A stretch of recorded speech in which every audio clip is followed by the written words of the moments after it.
ആദ്യമായിട്ട് തന്നെ അമ്മ മാതാവിനും ഈശോയ്ക്കും 1000 നന്ദി. എൻ്റെ പേര് നീതു ജോബി. ഞാൻ വൈക്കം തലയോലപ്പറമ്പിൽ നിന്ന് വരുന്നു. 2022 നവംബർ 30 ഞാൻ ആദ്യമായിട്ട് ഈ കൃപാസനത്തിൽ വരുന്നത്. ഞാൻ ഇടയായ സാഹചര്യം, ഞാൻ സൗദിയിൽ വർക്ക് ചെയ്യുകയായിരുന്നു. അവിടെ നിന്ന് ഞാൻ നാട്ടിലോട്ട് പോരാനായിട്ട് തീരുമാനിച്ചു, ജർമ്മനിക്ക് പോകാൻ വേണ്ടിയിട്ട്. അങ്ങനെ ഞാൻ എൻ്റെ ജോലി ഉപേക്ഷിച്ച് നാട്ടിൽ വന്നു. ജർമ്മൻ പഠനം തുടങ്ങി. പഠിക്കാൻ തുടങ്ങിയ കാലത്തൊന്നും വലിയ പ്രശ്നമൊന്നും ഉണ്ടായിരുന്നില്ല. പക്ഷേ പഠനത്തിൻ്റെ ലാസ്റ്റ് ഭാഗമൊക്കെ ആയപ്പം എന്നെക്കൊണ്ട് പറ്റാണ്ടായി. കാരണം ഞാനൊരു ആവറേജ് സ്റ്റുഡൻ്റാണ്, എന്നെക്കൊണ്ട് സാധിക്കില്ല അങ്ങനെ ഒരു ചിന്ത എൻ്റെ മനസ്സിലോട്ട് വന്നു. അങ്ങനെ ഞാൻ ചിന്തിച്ചു, ജർമ്മനി തന്നെ നോക്കുന്നത് എന്തിനാ, വേറെ എത്ര കൺട്രി ഉണ്ട്, അങ്ങനെ ചിന്തിച്ചു. അങ്ങനെ ഞാൻ പിന്നെ യു കെക്ക് വെച്ചു, പൈസയൊക്കെ അടച്ചു. ഞാൻ കാത്തിരുന്നു, പക്ഷെ ഒന്നും നടന്നില്ല. അങ്ങനെ ഞാൻ ഭയങ്കര ഡിപ്രഷനിലായി. എന്ത് ചെയ്യുന്നൊരവസ്ഥയിൽ ഞാനിങ്ങനെ ഇരിക്കുകയായിരുന്നു. അപ്പോഴത്തേക്കും ഇങ്ങനെ എല്ലാവരും ഇങ്ങനെ കുറ്റപ്പെടുത്താൻ തുടങ്ങി. കാരണം ഉണ്ടായിരുന്ന ജോലി കളഞ്ഞ് വെറുതെ നാട്ടിൽ വന്നിരിക്കുക, അങ്ങനെ ഒരു അവസ്ഥയായി. അങ്ങനെ ഞാൻ ഒരുപാട് ഇങ്ങനെ സങ്കടപ്പെട്ടിരിക്കുന്ന സമയത്ത് എൻ്റെ ഹസ്ബൻഡിൻ്റെ അമ്മ എന്നോട് പറഞ്ഞു, മോൾ കൃപാസനത്തിലൊന്ന് എന്ന് പറഞ്ഞു. അപ്പം ഞാനിങ്ങനെ ചിന്തിച്ചു, കൃപാസനത്തിൽ, അപ്പോൾ എനിക്ക് കൂടുതൽ കൃപാസനത്തെക്കുറിച്ച് ഒന്നും അറിയത്തില്ല. അപ്പം ഞാൻ വെറുതെ ഇങ്ങനെ ഇരുന്ന് മൊബൈലിലൊക്കെ ചെയ്ത് നോക്കിയപ്പോഴത്തേക്കും ഒത്തിരി ആൾക്കാർ ഇങ്ങനെ കൃപാസനത്തിൽ സാക്ഷ്യം പറയുന്നതൊക്കെ കണ്ടു. അങ്ങനെ ഞാൻ വിചാരിച്ചു, എന്തായാലും കൃപാസനത്തിലൊന്ന് പോയി കളയാം എന്ന് വിചാരിച്ചു. അങ്ങനെ ഞാൻ മാത്രമല്ല കേട്ടോ വന്നത്. അപ്പം എൻ്റെ മാതാവ് എന്നെ ഇങ്ങോട്ട് വിളിക്കുകയായിരുന്നു. അപ്പോൾ എൻ്റെ കൂടെ എനിക്ക് 2 പേരെയും കൂടെ ഇങ്ങോട്ട് കൊണ്ടുവരാൻ സാധിച്ചു. എൻ്റെ കസിൻസാണ്. അവർ രണ്ടും ഇവിടെ വന്നു, ഉടമ്പടി എടുത്തു. അവർ രണ്ടും വെളിയിൽ പോയി സാക്ഷ്യവും പറഞ്ഞു. അപ്പം മാതാവ് അതിന് വേണ്ടിയിട്ടും കൂടെ എന്നെ നിയോഗിച്ചതിന് ഞാൻ 1000 നന്ദി പറയുന്നു. അങ്ങനെ ഞാനിവിടെ വന്നു, ഉടമ്പടി എടുത്തു. എല്ലാവരും ചെയ്യുന്നത് പോലെ ഉടമ്പടിയിലെ കാര്യങ്ങളെല്ലാം ചെയ്തു, പ്രാർത്ഥിച്ചുകൊണ്ടിരുന്നു. അങ്ങനെ ഞാൻ എൻ്റെ നിർത്തിയ ജർമ്മൻ പഠനം വീണ്ടും തുടർന്നു. ഞാൻ 2023 ജൂലൈ 7 എക്സാം എഴുതി. ഫസ്റ്റ് എക്സാം ഫുൾ മൊഡ്യൂളാണ് എഴുതുന്നത്. ഫുൾ മൊഡ്യൂൾ എഴുതി റിസൾട്ട് വരാൻ വേണ്ടി ഞാൻ വെയിറ്റ് ചെയ്തിരുന്നു. റിസൾട്ട് വരാൻ വേണ്ടി പ്രാർത്ഥിച്ച് തന്നെ ഇരുന്നു. ഭയങ്കര ടെൻഷനായിരുന്നു, എന്താകുമെന്നൊന്നും അറിയില്ലല്ലോ. അപ്പോഴത്തേക്കും എനിക്ക് ഭയങ്കര പാടായിരുന്നു. പക്ഷേ റിസൾട്ട് വന്നപ്പം 1 കിട്ടി. അത് കഴിഞ്ഞ് പിന്നെ ഞാൻ അപ്പം 1 കിട്ടിയല്ലോ എന്നൊരു സന്തോഷം. പിന്നെ രണ്ടാമത് 3 മൊഡ്യൂൾ എഴുതി. അപ്പോഴും എനിക്ക് 2 കിട്ടി. 2 കിട്ടിക്കഴിഞ്ഞപ്പോൾ എനിക്ക് ഒരു കോൺഫിഡൻസ് ആയി, ഇതെന്നെക്കൊണ്ട് സാധിക്കും. അങ്ങനെ ഒരു ചിന്ത എൻ്റെ മനസ്സിലോട്ട് വന്നു. അങ്ങനെ വന്നു. 3ാമത്തെ പ്രാവശ്യം ഞാൻ എക്സാം എഴുതാൻ പോയി. അവിടെ ചെന്ന് എക്സാം എഴുതി. 3ാമത്തെ പ്രാവശ്യം ഞാൻ തോറ്റു. അതിൽ നിന്ന് ഞാൻ മനസ്സിലാക്കി, ഞാൻ മാതാവിനോട് പറഞ്ഞു, മാതാവ്, എൻ്റെ ഓവർ കോൺഫിഡൻസ് കൊണ്ടാണ് ഞാൻ തോറ്റുപോയത്. മാതാവ് തന്നൊരു അനുഗ്രഹമാണിതെന്ന് ഞാൻ ആ ഒരു നിമിഷം ഓർത്തില്ല. കാരണം എനിക്ക് ഒരിക്കലും അത് എഴുതിയെടുക്കാൻ സാധിക്കില്ലെന്ന് എനിക്കറിഞ്ഞിട്ട് പോലും 2 കിട്ടിയതിൻ്റെ ആ ഒരു ഓവർ കോൺഫിഡൻസിൽ ഞാൻ അങ്ങനെ ചിന്തിച്ചതുകൊണ്ടാണ് അങ്ങനെ സംഭവിച്ചതെന്ന് പറഞ്ഞ് ഞാൻ ഒത്തിരി കരഞ്ഞ് മാതാവിനോട് ഞാൻ പ്രാർത്ഥിച്ചു. അങ്ങനെ 4ാമത്തെ വട്ടം എക്സാം എഴുതാനായിട്ട് ഞാൻ ഡേറ്റ് എടുത്തപ്പോഴല്ലേ എനിക്ക് പേടിയാണ് എക്സാം എഴുതാൻ പോകാനായിട്ട്. പക്ഷേ ഈ 3 വട്ടം എഴുതിയപ്പോഴും എനിക്ക് ഇത്രയും പേടി ഉണ്ടായിരുന്നില്ല. പക്ഷേ 4ാമത്തെ വട്ടം എഴുതാൻ പോയപ്പോൾ എനിക്ക് ഭയങ്കര പേടിയാണ്. ഞാൻ ചെന്നു, എനിക്കറിയില്ല. എക്സാം ഹാളിൽ കയറിയിട്ട് എനിക്കൊന്നും അറിയില്ല, എനിക്കൊന്നും എഴുതാൻ അറിയില്ല. ഞാൻ ആ എക്സാം ഹാളിൽ നിന്ന് എന്താ എഴുതിയെന്ന് പോലും എനിക്കറിയില്ല ഇന്നേ വരെ. ഞാൻ കരഞ്ഞുകൊണ്ടാണ് അവിടെ നിന്ന് ഇറങ്ങി ഞാൻ വീട്ടിൽ വന്നപ്പോഴെല്ലാം എനിക്ക് പേടിയാണ്. ഞാൻ തോറ്റു പോകുന്നു തന്നെ പൂർണ്ണമായിട്ടും ഞാൻ വിശ്വസിച്ചു, ഞാൻ തോറ്റു പോകും. കാരണം ഞാനൊന്നും എഴുതിയിട്ടില്ല, എൻ്റെ പേപ്പറിൽ ഒന്നുമില്ല. നോക്കുന്ന ഒരു വ്യക്തി ഒരിക്കലും എന്നെ ജയിപ്പിക്കില്ല എന്ന് എനിക്ക് പൂർണ്ണമായി വിശ്വാസമായിരുന്നു. അങ്ങനെ പിന്നെ ഞാൻ പ്രാർത്ഥിച്ചുകൊണ്ടിരുന്നു, മാതാവേ, ഞാൻ എൻ്റെ ഉള്ള ജോലി കളഞ്ഞ് നാട്ടിൽ വന്നതാണ്, നീ എന്നെ കൈവിടരുത്. എല്ലാവരും ചോദ്യം തുടങ്ങി. കാരണം ഞാൻ വന്ന് 3 വർഷമായി വീട്ടിൽ വന്ന് നിൽക്കുന്നു. അപ്പം ഞാൻ കഴിഞ്ഞിട്ട് കൊടുത്ത എല്ലാ ആൾക്കാരും പുറത്തു പോയി. എനിക്ക് മുമ്പ് വന്നതും കഴിഞ്ഞിട്ട് വന്നവരും എല്ലാവരും പോയി. ഞാൻ മാത്രം ഇങ്ങനെ നിൽക്കുന്നതുകൊണ്ട് ആൾക്കാരെല്ലാം ഓരോന്ന് ചോദിക്കാൻ തുടങ്ങി, എക്സാം കിട്ടിയില്ലേ, പോകുന്നില്ലേ, ഇതന്നെ എങ്ങനെ നിൽക്കുന്നതെന്നുള്ള ചോദ്യമായപ്പം ഞാൻ ഫുള്ളായിട്ട് ഇങ്ങനെ ഡിപ്രഷനായി. അങ്ങനെ ഇരുന്നു. എക്സാമിൻ്റെ റിസൾട്ട് അന്ന് ഞാൻ എക്സാം എഴുതി വന്നന്ന് രാത്രി ഞാനിങ്ങനെ പ്രാർത്ഥിച്ചിട്ട് ഉറങ്ങാൻ കിടന്നപ്പം ഞാൻ സ്വപ്നത്തിൽ എൻ്റെ അമ്മ മാതാവിനെ കണ്ടു. കുറച്ച് നേരം ഞാൻ എൻ്റെ മാതാവിനെ കണ്ടു, അത്ര മാത്രമേ എനിക്ക് ഓർമ്മയുള്ളൂ. അപ്പം ഞാനിങ്ങനെ മനസ്സിൽ ഉറപ്പിച്ചു, എൻ്റെ മാതാവ് എൻ്റെ കൂടെയുണ്ട്, എന്തായാലും ഞാൻ പാസ്സാകുമെന്ന് ഉറപ്പിച്ചു. അങ്ങനെ ഇരുന്നു. എന്നിട്ട് 1 മാസമായിട്ടും എൻ്റെ റിസൾട്ട് വരുന്നില്ല. അപ്പോൾ എനിക്ക് ടെൻഷനായി. 1 മാസമായി, 1.5 മാസമായി, റിസൾട്ട് വരുന്നില്ല. അപ്പം ഞാനിങ്ങനെ ഒരു ദിവസം ഇങ്ങനെ പ്രാർത്ഥിച്ചുകൊണ്ടിരിക്കുകയാണ്, മാതാവേ, റിസൾട്ട് വരുന്നില്ലല്ലോ, സാധാരണ വരേണ്ട സമയം കഴിഞ്ഞു, അപ്പം റിസൾട്ട് എന്താണ് വരാത്തതെന്നും അറിയത്തില്ലല്ലോ, ഞാൻ തോറ്റുപോയോ, എന്നാ മാതാവ്, നീ ഒന്നും പറയാത്ത എന്താ എന്ന് പറഞ്ഞ് മാതാവിൻ്റെ ഫ്രണ്ടിൽ ഞാൻ കരഞ്ഞു. അപ്പോൾ എനിക്കിങ്ങനെ ചെവിയിൽ പറയുന്ന പോലെ തോന്നി, B2 എക്സാം പാസ് എന്നിങ്ങനെ 3 പ്രാവശ്യം എൻ്റെ ചെവി പറയുന്ന പോലെ എനിക്ക് തോന്നി. അപ്പം ഞാനിങ്ങനെ ഇത് ഹസ്ബൻഡിനോട് ഹസ്ബൻഡ് പറഞ്ഞു, നിനക്ക് തോന്നിയതായിരിക്കും എന്ന് പറഞ്ഞു. അത് പറഞ്ഞ് പിറ്റേ ദിവസം നേരം വെളുത്തു. ഒരു 12 മണി ആയില്ല, അതിന് മുമ്പ് എൻ്റെ റിസൾട്ട് വന്നു. എനിക്ക് ഓപ്പൺ ചെയ്യാൻ പേടിയായിരുന്നു. ഞാൻ കുറേ നേരം ഞാൻ പറഞ്ഞു, ഹസ്ബൻഡ് പറഞ്ഞു ഞാൻ തുറക്കത്തില്ല, കാരണം ഞാൻ തോറ്റുപോയെങ്കിലോ എന്ന് പറഞ്ഞു. അപ്പോൾ ഹസ്ബൻഡ് പറഞ്ഞു എന്തായാലും നീ തുറന്നല്ലേ പറ്റുള്ളൂ, നീ തുറന്നു നോക്കെന്ന് പറഞ്ഞു. അങ്ങനെ തുറന്നു നോക്കിയപ്പോൾ ഞാൻ പാസ്സായി. മാതാവിന് എത്ര നന്ദി പറഞ്ഞാലും മതിയാവില്ല, കാരണം അത്രയ്ക്ക് എനിക്ക് പാടായിരുന്നു എക്സാം. ഞാൻ എന്താ എഴുതിയെന്ന് പോലും ഒന്നും എനിക്കറിയില്ല.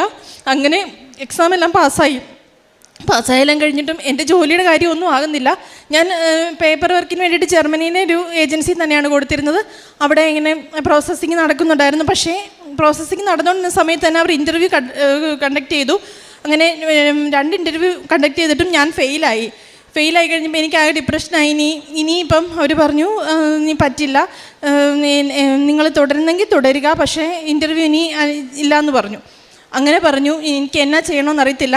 ഞാനിങ്ങനെ ഭയങ്കര ഡിപ്രഷനിലിരിക്കുമ്പോൾ ഞാനിങ്ങനെ മാതാവിനോട് ഇങ്ങനെ നിന്ന് പ്രാർത്ഥിച്ചുകൊണ്ടിരുന്നു, മാതാവ് ഇനി എന്താ ചെയ്യുക, എനിക്ക് എന്തായാലും ഈ ഏജൻസി മുഖേന അല്ലാണ്ട് പോകാനായിട്ടുള്ളൊരിതും ഇല്ലല്ലോ, അപ്പോൾ ഞാൻ ഇനി ഏത് ഏജൻസിയെ സമീപിക്കും, എന്ത് ചെയ്യും എന്നൊക്കെ പറഞ്ഞ് ഞാനിങ്ങനെ പ്രാർത്ഥിച്ചുകൊണ്ടിരിക്കുന്ന സമയത്ത് തന്നെ എൻ്റെ ഒരു കസിൻ വിളിച്ച് എനിക്ക് ഒരു നമ്പർ തന്നു. നീ ഇതിൽ കോൺടാക്റ്റ് ചെയ്യണം, നിനക്ക് ഏജൻസിയാണ്, നീ ഇതിൽ വിളിക്കാൻ പറഞ്ഞു.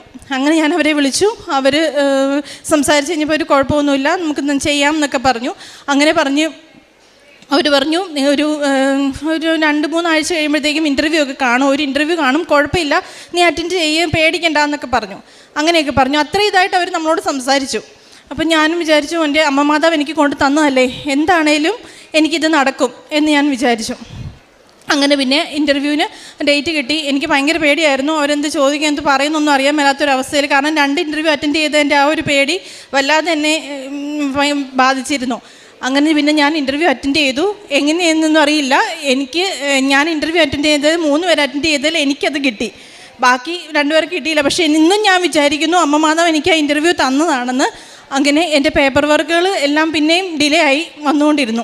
അപ്പോഴും ഞാൻ അമ്മയോട് പ്രാർത്ഥിച്ചു, അമ്മ മാതാവേ ഇനി എന്ത് ചെയ്യും, നേരത്തെ കൊടുത്തെടുത്തും പേപ്പർ വർക്കുകളെല്ലാം ഡിലേ ആയിരുന്നല്ലോ, അപ്പോൾ ഇത് ഇങ്ങനെ വന്നു കഴിഞ്ഞാൽ ഇനി ഞാൻ എന്ത് ചെയ്യും എന്നിങ്ങനെ പ്രാർത്ഥിച്ചുകൊണ്ടിരുന്നപ്പോൾ ഇങ്ങനെ പ്രാർത്ഥിച്ചിരിക്കുന്ന സമയത്ത് എൻ്റെ മനസ്സിലിങ്ങനെ തോന്നുവാണ്, നിൻ്റെ വിസയ്ക്കുള്ള പേപ്പർ താമസിക്കാതെ തന്നെ വരും എന്നെൻ്റെ മനസ്സിലിങ്ങനെ തോന്നുകയാണ്.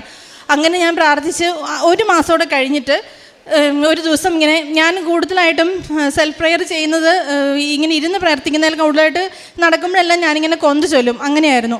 അങ്ങനെ ഞാനൊരു ദിവസം ഇങ്ങനെ അടുക്കള നിൽക്കുന്ന സമയത്ത് കൊന്ത് ചൊല്ലിക്കൊണ്ടിരിക്കുമ്പം ഭയങ്കര ഒരു മാതാവിൻ്റെ സുഗന്ധം ഇങ്ങനെ വന്നുകൊണ്ടിരിക്കും. അതെന്താണെന്ന് എനിക്ക് പറയാൻ അറിയത്തില്ല, അത്രയ്ക്ക് സുഗന്ധം ഇങ്ങനെ മൂക്കിക്കൂടെ തുളച്ച് കയറും. എനിക്ക് പക്ഷേ ആദ്യത്തെ ഒരു അനുഭവമായിരുന്നുകൊണ്ട് ഞാനിങ്ങനെ അമ്മയോട് പറഞ്ഞു, അമ്മ ഇങ്ങനെ ഒരു സുഗന്ധം വരുന്നുണ്ട്, അമ്മയ്ക്ക് വരുന്നുണ്ടോ എന്ന് ചോദിച്ചപ്പോൾ അമ്മ പറഞ്ഞു ഇല്ലെന്ന് പറഞ്ഞു.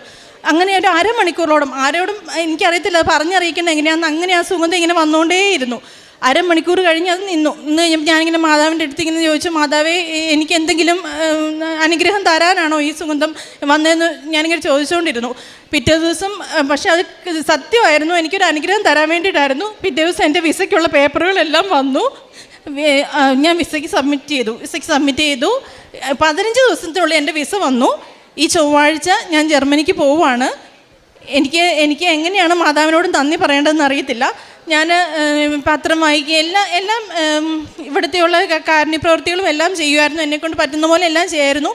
പിന്നെ പത്രം മേടിച്ച് ഞാൻ ഹോസ്പിറ്റലുകളിലും ഇവിടെ ബസ് സ്റ്റാൻഡിലൊക്കെ കൊടുക്കുമായിരുന്നു. അങ്ങനെ ഈ ഹോസ്പിറ്റലുകളിലൊക്കെ കൊടുക്കുമ്പോൾ നമുക്ക് ആദ്യമൊക്കെ എനിക്ക് ഭയങ്കര മടിയായിരുന്നു ഇങ്ങനെ കൊടുക്കാനായിട്ട്, മറ്റുള്ളവർ എന്ത് ചിന്തിക്കും എന്ന് എനിക്ക് മടിയായിരുന്നു. അത് കഴിഞ്ഞ് ആ ഒരു ഇതൊക്കെ മാറി ഞാൻ ഇങ്ങനെ കൊടുക്കുമ്പോഴൊക്കെ ചിലവരൊക്കെ മേടിക്കും, ചിലവർ മോന്തിരിക്കും. പക്ഷേ ചിലവരിങ്ങനെ ചോദിക്കും, ഈ പത്രം വായിച്ചാൽ മാതാവ് ഞങ്ങളുടെ ബില്ലടയ്ക്കുമോ, അങ്ങനെ ചോദിച്ചവർ വരെയുണ്ട്. അവരോട് ഞാൻ പറയുമായിരുന്നു, ഈ പത്രം വായിച്ചാൽ മാതാവ് ബില്ലടയ്ക്കുക മാത്രമല്ല ചേട്ടന് മുഴുവനായിട്ടും മാതാവ് നോക്കിക്കോളും. അങ്ങനെ വരെയും പറയാനുള്ള ഒരു അനുഗ്രഹത്തിലേക്ക് മാതാവ് എന്നെ കൊണ്ടെത്തിച്ചു. പിന്നെ കാരുണ്യപ്രവർത്തികളായിട്ടാണെങ്കിലും മറ്റുള്ളവർ ഒന്നുമില്ല, പാവപ്പെട്ടവർക്ക് വസ്ത്രം കൊടുക്കുകയും ഭക്ഷണം കൊടുക്കുകയും അങ്ങനെ എന്നെക്കൊണ്ടാകുന്ന പോലെ എല്ലാം ഞാൻ ചെയ്യുമായിരുന്നു. പിന്നെ പ്രേക്ഷിത പ്രവർത്തനം എന്നോളം ഞങ്ങളുടെ അവിടെ ഒരു ക്യാൻസർ സെൻ്ററുണ്ട്, ഓൾഡ് ഏജ് ഹോമുണ്ട്. അവിടെ പോയി ഞാൻ അവരെ ശുശ്രൂഷിക്കുകയും അങ്ങനെ എന്നേലാവുന്ന വിധം എല്ലാ കാര്യങ്ങളും ചെയ്യുമായിരുന്നു. ഇത്രയും അനുഗ്രഹങ്ങൾ എനിക്ക് തന്ന എൻ്റെ അമ്മ മാതാവിനും ഈശോയ്ക്കും 1000 നന്ദി. നിയമാവർത്തനം 4:31. നിങ്ങളുടെ ദൈവമായ കർത്താവ് കരുണയുള്ള ദൈവമാണ്. അവിടുന്ന് നിങ്ങളെ കൈവിടുകയോ നശിപ്പിക്കുകയോ നിങ്ങളുടെ പിതാക്കന്മാരോട് ശപഥം ചെയ്തിട്ടുള്ള ഉടമ്പടി വിസ്മരിക്കുകയോ ഇല്ല. നീതു എന്ന ഈ മകൾ ജർമ്മൻ എന്ന വിദേശ ഭാഷ പഠിക്കുന്നതിനും വിജയിക്കുന്നതിനും വേണ്ടി നടത്തിയ പരിശ്രമങ്ങൾ, വിദേശത്ത് പോകുവാൻ വേണ്ടി മകൾ നടത്തിയ വലിയ ത്യാഗങ്ങൾ, അതിനെയാണ് അമ്മ മാതാവിൻ്റെ തിരുസന്നിധിയിൽ നന്ദിയോടുകൂടി ഓർത്ത് സാക്ഷ്യപ്പെടുത്തുന്നത്. പലതവണ പരാജയപ്പെട്ടു, പലതവണ വലിയ ക്ലേശങ്ങളിലേക്ക് ജീവിതം ചെന്നെത്തി. എങ്കിലും പരിശുദ്ധമ്മ തൻ്റെ സാന്നിധ്യം കൊണ്ട്, സ്വപ്നങ്ങൾ കൊണ്ട്, നിർദ്ദേശങ്ങൾ കൊണ്ട് അവസാനം വിജയിച്ചു എന്ന സന്ദേശം നൽകിക്കൊണ്ട് മകളെ നിരന്തരം പരിപാലിക്കുന്നതാണ് ആ വാക്കുകളിൽ നമ്മൾ കേട്ടുകൊണ്ടിരുന്നത്. ഉടമ്പടി നമ്മൾ വൃത്തിയായി ജീവിക്കുമ്പോൾ അമ്മ മാതാവ് ഓരോ സമയത്തും നമുക്കാവശ്യമുള്ള സന്ദേശങ്ങൾ നൽകിക്കൊണ്ടിരിക്കും, നമ്മളെ ശരിയായ പാതയിൽ നയിച്ചു കൊണ്ടിരിക്കും.